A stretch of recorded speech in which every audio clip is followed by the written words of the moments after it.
Om Shanti. Good morning. सो आज बाबा हम बच्चों को सुखदाता बनाने के लिए आए हैं। जैसे बाबा का नाम है, टाइटल है सुख करता, दुख हरता। तो बाबा भी कहते हैं तुम बच्चों को भी मेरे समान सुखदाता बनना है। सच्चा सच्चा सुख देव बन करके सबको बाबा कहते हैप्पीनेस देना है, सुख का अनुभव कराना है। तो सुख देव बनने के लिए क्या करना पड़े? हम्म? तो बाबा ने एक बार बताया था कि जो बाबा के सुख देव बच्चे हैं उनमें 8 बातें दिखाई देगी। 8 बातों से वो आत्मा भरपूर होगी। पहली बात बाबा ने बताई थी कि वो आत्मा ऐश्वर्यवान होगी, सब चीजों से संपूर्ण संपन्न होगी। कौन कौन सी चीजें?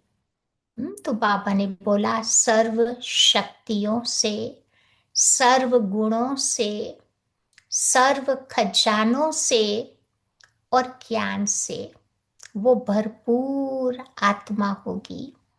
उसके अंदर में कोई इच्छाएं नहीं होंगी। सब कुछ बाबा का है। माइंड, बॉडी, वेल्थ कुछ भी मेरा नहीं है। कंप्लीट वो आत्मा सरेंडर होगी। एक बार एक बहन ने अचानक शरीर छोड़ा। वो बाबा के पास गई सूक्ष्म वतन में। तो बाबा ने उसको पूछा कि बच्ची तुमने कौन कौन सी सेवाएं की? तो उसने बड़ा लंबा लिस्ट बाबा को बताया कि ये सेवाएं मैंने की। तो बाबा ने उसको बोला कि बच्ची वो तो सारा काम मैं कर रहा था, तुमने क्या किया? हम्म? तो देखो सूक्ष्म अहंकार से भी आत्मा फ्री होती है। वो है संपूर्ण सरेंडर। सब कुछ बाबा कर रहा है, बाबा करा रहा है।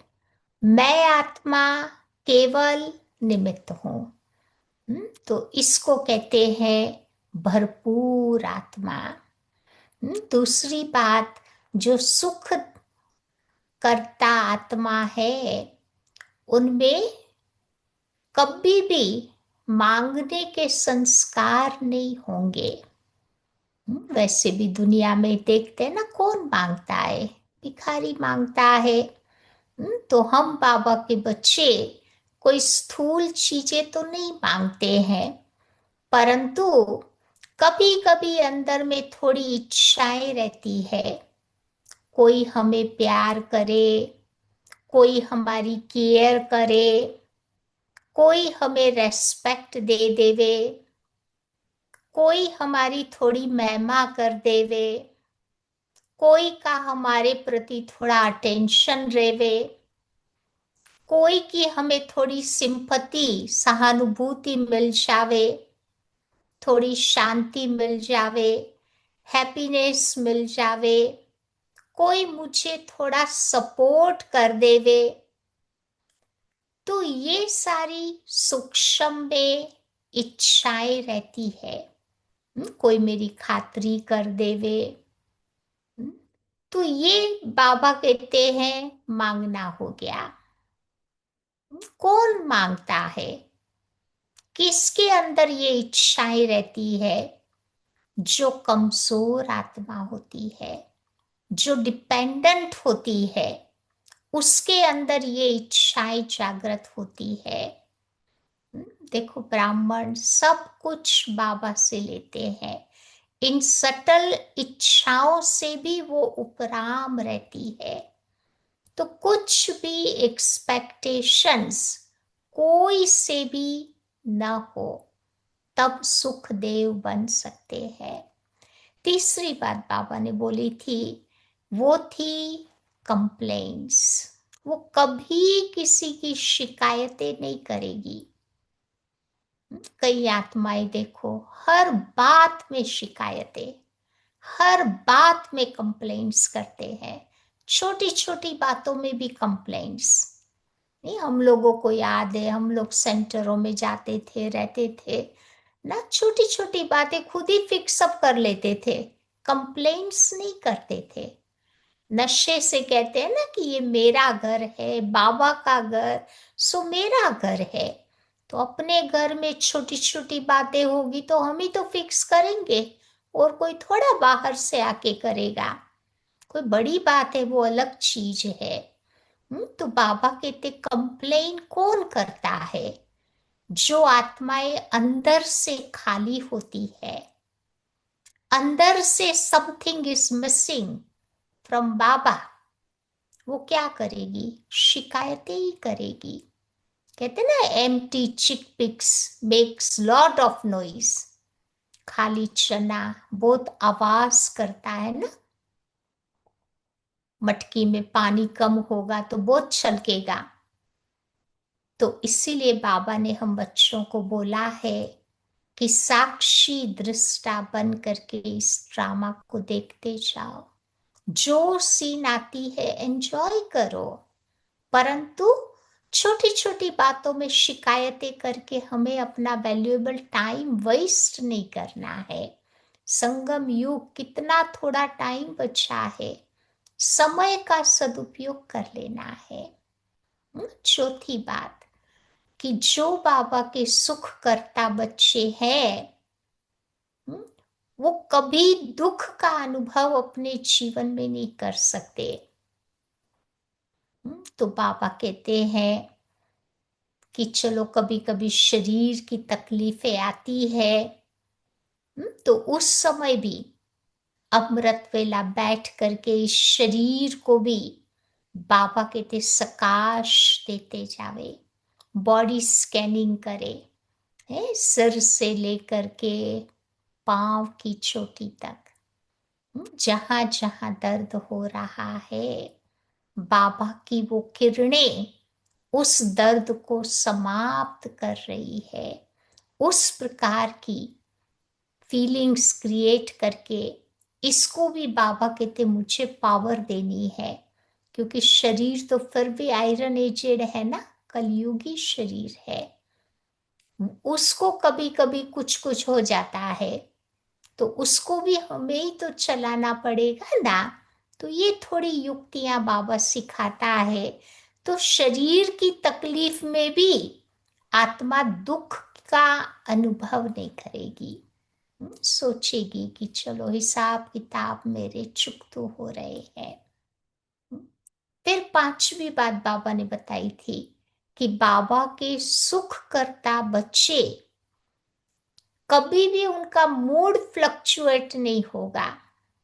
कभी मूड ऑफ हो जाता है, कभी मूड बहुत अच्छा रहता है। सारे दिन में कितने प्रकार के मूड हमारे बदलते रहते हैं, परंतु जो बाबा का मूड, वो मेरा मूड। जो बाबा के गुण, वो मेरे गुण। जो बाबा की स्टेज, वो मेरी स्टेज। तो उनका मूड बड़ा स्टेबल रहेगा, फ्लक्चुएट वाला मूड नहीं रहेगा। फिर बाबा के सुखदेव बच्चे, उनके अंदर कोई प्रकार की नकारात्मक वृत्ति या व्यर्थ नहीं होगा। कई बार चलो कोई आत्माओं में कुछ कमियां कमजोरियां दिखाई देती है, लेकिन बाबा क्या कहते हैं, उस समय भी डिटैच बन जाओ। तभी तो कृष्ण की दुनिया में आएंगे ना, क्योंकि कृष्ण देखो 16 कला संपूर्ण है। सब प्रकार की कमी कमजोरियों को उसने संगम युग में खत्म किया था। तो मुझे भी उसके जैसा बनना है, राम की दुनिया में तो नहीं आना है ना।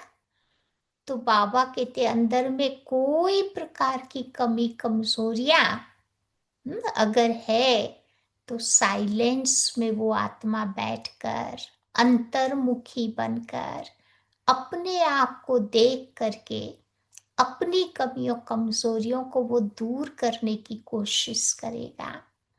सातवीं बात बाबा ने बताई थी, उसके जीवन में कोई रिपेंटेंस नहीं होगा, पछतावा नहीं होगा।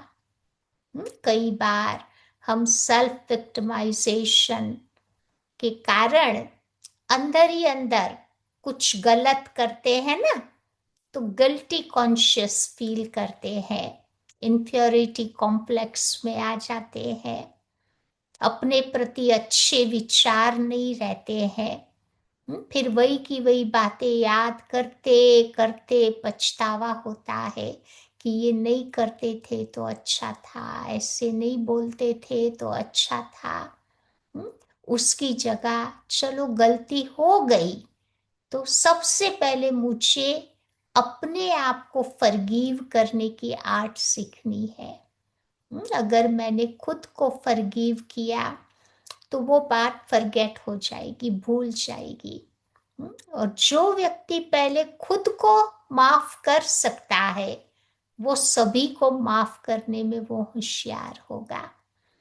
और लास्ट बात बाबा कहते हैं, सुखदेव बाबा के बच्चे वो प्रेजेंट में जिएंगे। पास्ट की बातों को याद करके, पास्ट मेमोरीज को याद करते करते कभी दुखी नहीं होंगे। क्योंकि देखो क्या होता है, past is past, present future हमारे हाथ में है। कभी पास्ट की बातों को याद करते करते हम अपने प्रेजेंट और फ्यूचर को खराब कर देते हैं। या तो उनके अंदर ये पाठ पक्का होगा कि भाई पास्ट इज पास्ट, उसको मुझे याद नहीं करना है।